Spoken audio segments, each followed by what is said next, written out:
Get your water jugs out. It's summer and it's bad. I mean, really.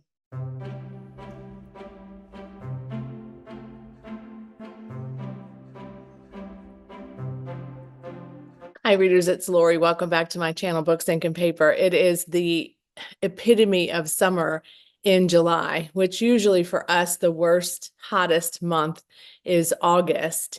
And July's definitely overachieving this year. We've also had a hurricane in the Gulf, did not come toward us, but now all of those bands at the end of at the bottom of the hurricane are being sucked up into the land all along the Gulf Coast. So we've had some significant rain already today and hope to be able to stay out of the flood zone.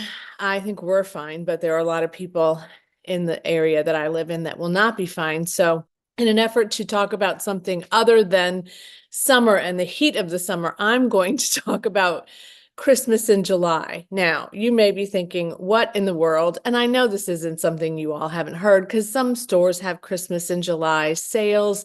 People have Christmas in July events and videos. It's not new, I would say, but I will also say that my family used to do a little bit of a something special when we could get together to do Christmas in July. I was not always living at home as I got older and got married and had kids. I was often living in different places all around, but whenever I could get home for the summer, and often I could because we started to rotate in the summertime so that the kids could start school in the new place where they were. So I ended up in my area of the world in July more often than not. So we used to have this big thing. We would make Christmas things and we would make Christmas cards and we would go to Christmas City and other places that had kinds of events like that. And it was just really, really fun. But I've been looking at my stacks because, I'm trying to plan for all of the shelving and all these things. And I have a stack of books, some of which I've read, some of which I haven't, that would be a great little Christmas in July read. And maybe it would pull us up out of this notion of deadly heat and into a space where we can feel the coolness of the snow under our boots and the crispness of the air, and maybe just hunker down with a cup of something warm and hot and maybe some Christmas music. If those of you who have a firm no on that are cringing right now, I get it. My partner has that firm no. There's a window where you can listen to Christmas music. July isn't it? But, a lot of times I'm here by myself, so I could listen to a little Christmas music and take on some little Christmas reads. So let's get started with these, shall we? So here's a classic that I've had for a long time, but this is an edition of this novel that I love. Charles Dickens' A Christmas Carol, which is illustrated by Arthur Rackham, who was the first illustrator of this book. And I do love these illustrations. I love this Scrooge so much. I know there are others, but honestly, these are the most. So there's some line drawings in here, but there's also some, you see, beautiful illustrations. The air was filled with phantoms wandering hither and thither in restless haste and moaning as they went. I mean, really, what else could you? Oh, sorry, I got my. Yeah, what else could you want to read on a hot summer day but A Christmas Carol by Charles Dickens? I do try to read this, not every year, but I do try to read it frequently. And sometimes I have read it in the summer. So, it works. It works. Another one I've read is by one of my favorite authors. This year it will be different, by Maeve Binchy, is a collection of Christmas short stories. I have not finished all of these. I think the last time I was looking at this, I had gotten all the way to The Civilized Christmas, but these are set in Ireland. They're just beautiful. The synopsis says it best: Christmas in 15 stories filled with Maeve Binchy's trademark wit, charm, and sheer storytelling genius. Instead of nostalgia, Binchy evokes contemporary life. Instead of Christmas homilies, she offers truth.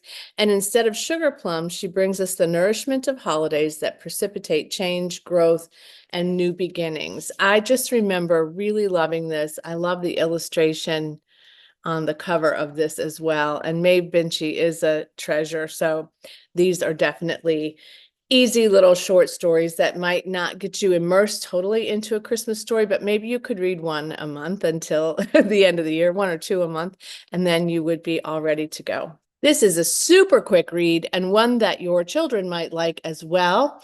This is Matchless, a Christmas story by Gregory Maguire, who wrote the novels Wicked, Egg and Spoon. You can see them back there in the corner. I've got my Gregory Maguire stacks back there. But this one is a retelling of The Little Match Girl, and it's short as well, very, very short, has illustrations. It would be an hour-long read, perhaps. As I remember, it was not long for me to get through this. I love, love, love this. So the retelling of The Little Match Girl includes a boy named Frederick, who is also yearning for a better future for him and for his family. I don't want to tell you too much about this because it's just so unique, but I really love this book and I bring it out every Christmas. I put this stack out every Christmas too for people who might visit, who could borrow one or who could get through one of these, fairly quickly. The next one is also very short, and in fact, it's even shorter than any of the others because the afterword in this, which I really appreciate because it gives you the story behind what this author was thinking when he wrote this book. This is called The Greatest Gift. It is the book that the movie It's a Wonderful Life was inspired by. It is written by Philip Van Doren Stern, A Christmas Tale. And again, it's only this long because the afterword is almost as long. No, but the afterword is a good bit of work as well. Now, this is one of my all-time have to watch every Christmas, at least once without fail. George Bailey's story of ruin and difficulty, which then leads to him being visited by a little man who is concerned about George because he's in a pretty dire, dreary state of mind. And the little guy says, would you like to know what it would be like if you hadn't been born? Since he says, I wish I hadn't been born, and he grants him that wish. This one is different than the movie because as I remember, and it's been a while since I read this, but as I recall, you never know the angel's name in the story, but of course he has a name in the movie. So if you remember what the angel's name was, you could pop it in the comments below. You won't get anything special, but you'll get my adoration for knowing that little tidbit about one of my favorite movies and books in my life.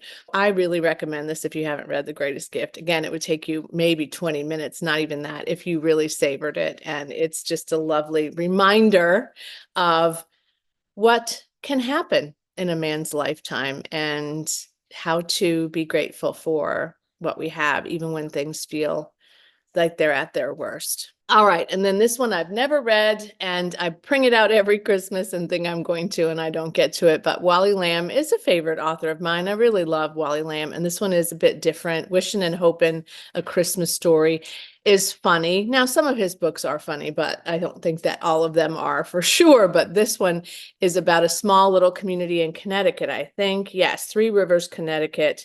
And there's a parochial school, and there's some people that are coming in to substitute at the school who speak French, maybe speak Russian. They're kind of shaking things up a little bit for the kids, and it creates a different Christmas experience than they would have normally had. This one is set back in time during LBJ's presidency. And so, the Beatles and different things like that it mentions in the synopsis are kind of, in vogue at that moment. And so I think Wishing and Hoping sounds like a great little novel. It is also not long. It's also very small in terms of its size. And he actually has a suggestion at the end for charitable giving. It's 273 pages. I love that he has that. There's some photos too on the end papers, which of course are probably from that time frame. Greetings to you from all of us. Wishing and hoping. That's what we're all trying to do right now. Wishing and hoping, right? So that might be an uplifting one, hopefully. Another one I got last Christmas and didn't get to is the Christmas Murder Game. It is a solve the mystery while you're reading it, kind of a puzzle, as I remember it being kind of billed. There is a family tree, so you can keep track. There is a kind of a clue-like layout of this household, and this one is Endgame house, the Armitage's grand family home. Lily Armitage is not coming back. She's not been back to this home since her mom died 21 years ago, and she doesn't love this house. It is apparently a little haunted. But then she receives a letter from her aunt promising that the riddles that are in this game will give her the key to the place, but also to the secrets, including the identity of her mother's murder. Sounds great to me. I started it last Christmas, but I just couldn't get into it. I started it too late in the season. So it would be kind of fun to read here in the summer because I could certainly also take my time. I don't know that I'm going to remember enough to be able to solve the mystery and figure out who murdered this person, but it sounds cute, and it's by Alexandra Benedict, which I don't think I ever told you. So 12 clues, 12 keys, 12 days of Christmas, but how many will die before 12th night? That's what made me buy it, as I recall. This one I got, it's an uncorrected proof out of a Little Free Library when I was doing a Little Free Library tour last summer with my daughter in New Orleans, The 12 Dares of Christa. It's an interesting title as well. Christa is a holiday junkie who loves, loves, loves all the things Christmas, but her parents separate, and now she's really depressed because her parents aren't married anymore, and she's feeling a little adrift. So her mom says she's taking her on a mother-daughter trip to Europe, and she's really just kind of miserable thinking about being away without her dad. But they go to Italy, and then there's a special package when she gets there from her dad that have 12 dares that take her to landmarks in different areas of the countries that she can visit. It sounded really fun to me. I hadn't heard of this at all. This is by Marissa Burt, who also wrote a book called Storybound. It says funny, genuine, feel good to the core. And this is her 5th novel. So I think this would be fun. And I don't know if any of you have read it, but if you have, let me know what you think, because it sounds like fun to me. And then the last one is a book I bought for us last Christmas and we didn't get to. And I know you're shocked by this, but this is The 12 Dogs of Christmas by Susan Wiggs. Also short. A lot of Christmas books are short. I think short and sweet, right? But this is a romance with dogs. Brenda was overwhelmed by the sight of the lakeshore estate in the light of day, done up like an old-fashioned Christmas card. A vast, pristine blanket of snow sloped down the flat to the frozen lake. Swags of greenery adorned the wraparound porch, and every balcony and veranda and a full-size sleigh was displayed on the lawn, filled with a life-size Santa and a sack of brightly colored boxes and bows. Even the birdhouses had sprigs of holly and mistletoe. What will happen, you ask? Sinking down to the velvet cushion on the window seat, Brenda realized it could be a lot worse. Here she was, like a princess trapped in a luxurious guest suite. I hate the snow, she murmurs. Tim put his paws on the windowsill and wagged his tail. Yeah, you like the snow, you crazy little must. And the wagging accelerated. Somehow I feel like Brenda's going to end up with 12 dogs. But we'll see. Maybe not. Thawing Hearts, Escaping Dogs, and Finding Home. Deborah McComber says about this. So it also is the author of the Lost and Found Bookshop, which I have taken a look at more than once, but haven't read. So this would be my first novel by Susan Wiggs, but it sounds and looks like it would be great fun. So we'll see. Thanks, Winnie, for coming up here at the end to, to include yourself in this video. Don't bump the camera area, please. Thank you.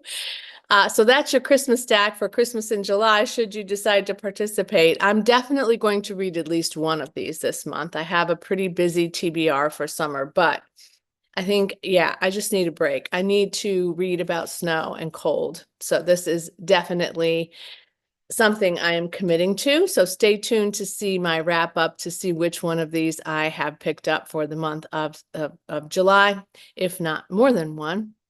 Let me know if you celebrate Christmas in July, and if so, how you do that. I may make a few cards or do something fun. We usually start Christmas shopping in July as well, so we have done that for sure already. And we're just looking forward to, yeah, to when it will be cooler, when it will be crisp and fall and winter-like again. It'll be great. It'll be great. Thanks for watching, guys. I love all of you so much. Thanks for your comments, your likes, your subscription, and as always, happy reading. Bye.